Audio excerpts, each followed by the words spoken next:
विपक्ष के एजेंडे की निकली हवा, असली वसूली गैंग का पर्दाफाश, जिन कंपनियों पर पड़ी ईडी की रेड, विपक्ष ने उनसे वसूला हजारों करोड़।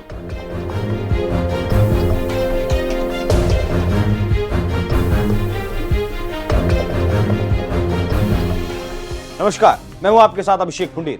पिछले 5 सालों में इलेक्टोरल बॉन्ड के जरिए पार्टियों को जो चंदा मिला, उस पर विपक्ष छाती पीट पीट कर मोदी के नाम का रोना रो रहा है। कहा जा रहा है कि सबसे ज्यादा चंदा बीजेपी को मिला। विपक्ष की चीख पुकार सुनकर ऐसा लगता है मानो सारा का सारा चंदा बीजेपी ने अपने खाते में ट्रांसफर कर लिया और विपक्ष के हाथ में कटोरा आ गया और वो कटोरा भी खाली रह गया। दूसरी तरफ आरोप लगाया गया कि मोदी ने ईडी सीबीआई का इस्तेमाल करके वसूली गैंग चलाया। ईडी सीबीआई ने व्यापारियों के यहाँ छापे मारे और फिर व्यापारियों ने बीजेपी को इलेक्टोरल बॉन्ड के जरिए चंदा दिया। लेकिन कुछ लोग अक्ल के अंधे होते हैं, ये कहावत तो आपने सुनी होगी। ठीक वैसा ही हाल इस देश के विपक्ष का भी है। खबर में आगे बढ़ने से पहले विपक्ष से एक सवाल है कि क्या मोदी उन्हें वाकई में इतना पागल लगते हैं कि जिस पैसे का सारा हिसाब किताब बैंक के पास है, मौजूद रहने वाला हिसाब है, उसे कभी भी लिया जा सकता है, उस पैसे से वसूली की जाएगी या फिर उस पैसे में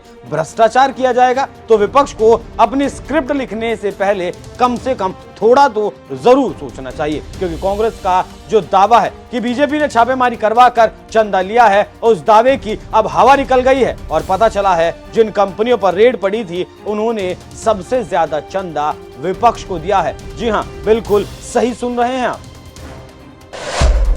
जिन कंपनियों पर पड़ी ईडी सीबीआई की रेड, उन्होंने विपक्ष को 62% चंदा दिया। चंदे में वसूली का रोना रोने वाला विपक्ष पहले तो ये बताए कि जो कुल 20,000 करोड़ का चंदा राजनीतिक पार्टियों को मिला है, उसमें से बीजेपी को 6,000 करोड़ का चंदा मिला और विपक्ष को 14,000 करोड़ का चंदा मिला। तो ज्यादा कौन सा है, 6,000 या फिर 14,000? विपक्ष बताए कैसे विपक्ष के पास 14,000 करोड़ का चंदा पहुंचा है। तो मैं यहां आपको समझाता हूं कि यह चंदा विपक्ष को कैसे मिला। दरअसल एक विश्लेषण किया गया जिसमें विपक्ष का भांडा फूट गया। तो 26 कंपनियों पर एक रिपोर्ट तैयार की गई। इन 26 कंपनियों में से 16 कंपनियों ने जांच एजेंसियों के रडार पर आने के बाद ही चुनावी बॉन्ड से चंदा दिया है। ये बात बिल्कुल सच है। इसके अलावा 6 कंपनियों के खिलाफ जांच जब शुरू हुई तो उन्होंने अपना चंदा जो देना था वो बढ़ा दिया। तो यहां तक कांग्रेस का कहना बिल्कुल सही है, इस बात से कोई इनकार नहीं करता। लेकिन ट्विस्ट भी यहीं पर आता है, क्योंकि इन कंपनियों के चंदे का 37.34% हिस्सा बीजेपी को मिला, जबकि बड़ा हिस्सा यानी 62.66% हिस्सा विपक्षी दलों जैसे कि टीएमसी, जेडीयू, बीजेडी और डीएमके आदि को मिला है।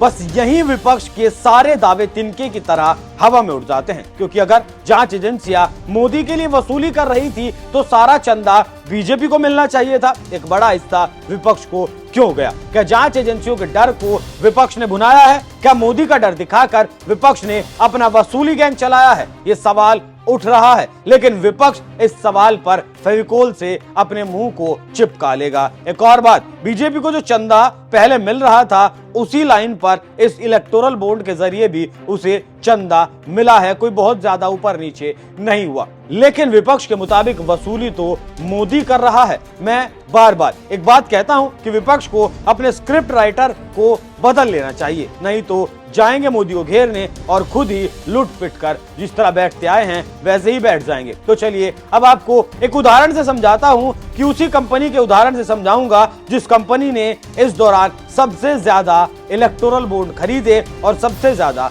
चंदा दिया, मतलब फ्यूचर गेमिंग एंड होटल्स, जिसके बारे में कहा जाता है कि इसने ईडी की रडार पर आने के बाद चंदा देना शुरू किया। तो पहले तो आपको बता दूं कि इसका मालिक है लॉटरी किंग कहा जाने वाला सेंटियानो मार्टिगो, और इसके ऊपर कांग्रेस के शासनकाल से ही ईडी का शिकंजा कसा है। मोदी के आने के बाद इस पर कार्रवाई जरूर तेज हुई है। तो इस कंपनी ने बीजेपी को कुल 100 करोड़ रुपए दिए हैं, बाकी का 1200 करोड़ से ज्यादा का चंदा विपक्ष को दिया है। समझिए, इसने सबसे ज्यादा चंदा ऑल इंडिया तृणमूल कांग्रेस मतलब टीएमसी को दिया है 542 करोड़, डीएमके को इसने दिया है 503 करोड़, वाईएसआर कांग्रेस पार्टी को 154 करोड़ और बीजेपी को 100 crore.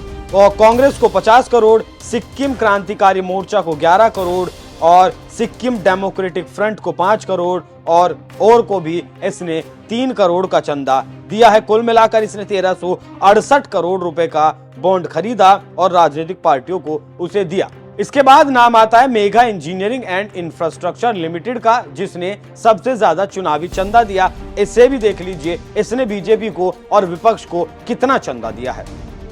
BJP 584 crore, BRS 195 crore, DMK 85 crore, YSR Congress 37 crore, Telugu Desam party 28 crore. तो इस कंपनी ने भले ही सबसे ज्यादा चंदा बीजेपी को दिया है, लेकिन विपक्ष की भी ज्यादातर पार्टियों को इसने चंदा दिया है। इसी तरह से हल्दिया एनर्जी ने ईडी की कार्रवाई से पहले 22 करोड़ के बॉन्ड खरीदे थे, लेकिन कार्रवाई के बाद उसने 355 करोड़ रुपए के बॉन्ड खरीदे। देखने वाली बात यह है कि 2020 में सीबीआई की कार्रवाई से पहले बीजेपी को 16 करोड़ के बॉन्ड इसने दिए और टीएमसी को सिर्फ 6 करोड़ के बॉन्ड मिले, जबकि इसके ऊपर कार्रवाई के बाद टीएमसी को 275 करोड़ रुपए और बीजेपी को सिर्फ 65 करोड़ के बॉन्ड मिले। तो अगर कार्रवाई के बाद इसे चंदा देना था तो सारा चंदा बीजेपी को देना था, टीएमसी को क्यों दिया गया।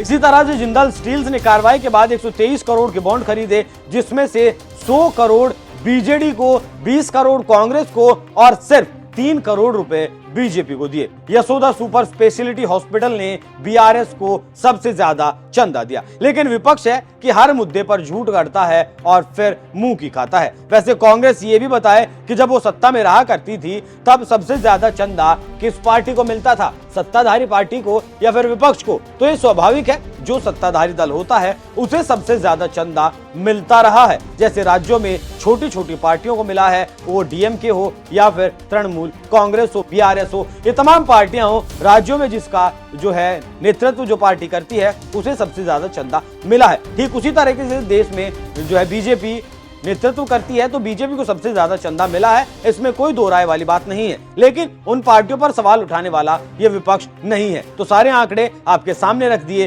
फैसला अब आपको करना है कि झूठ कौन बोल रहा है और एजेंडा कौन चला रहा है और असल हकीकत आखिरकार क्या है, क्यों विपक्ष मोदी को लगातार घेरता हुआ नजर आ रहा है। तो आपकी इस पूरी खबर पर क्या है राय, कमेंट कर जरूर बताएं। नमस्कार।